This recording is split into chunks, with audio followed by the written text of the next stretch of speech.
Well, for the chairman of one Tory group, this week's developments are a step too far. This morning, Charlie Sansom announced that he was resigning as chairman of the South Basildon Conservatives. He joins me now, I'm pleased to say. Thanks for your time. Do appreciate it. Just explain your decision, if you could, to us. I feel we've come to a point now where the government are taking things a little bit too far.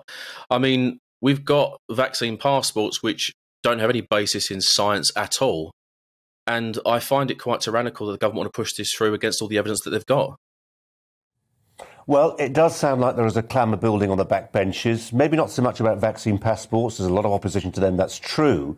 But this idea of a national conversation about mandatory jabs. We've done a lot on this news channel. We've thrown our, I think probably it's fair to say, we've thrown our arms collectively in the air in horror at the sight of what's been happening in Austria, in Greece, at the words of Ursula von der Leyen from the European Commission saying that there needs to be a conversation about making what is ultimately a medical procedure compulsory, these vaccinations.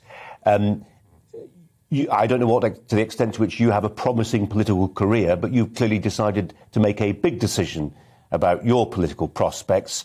And I'm guessing that that vaccination plan was part of your calculation. You're absolutely right, Colin. The fact that the government are talking about mandatory vaccination probably means we should expect it. And that, for me, is a big concern. Now, my ears pricked up in the summer when I believe it was Sajid Javid, actually, that spoke about vaccinating children. So I'm glad he's had a U-turn on mandatory vaccination in general. But that was really the thing that made me think, OK, they want to go this far and take the right of the parent away to say we're going to vaccinate your kids. And I thought, I'll pay attention to things, I'll see how things go.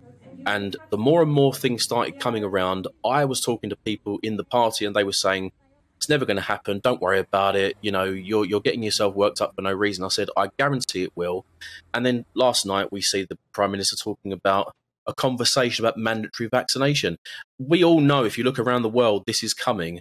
And it just takes the brave few in Parliament to say to Boris Johnson, this isn't the right thing to do. Now, I'm a small voice in a very big pond here, so my voice may not make a difference, but theirs will.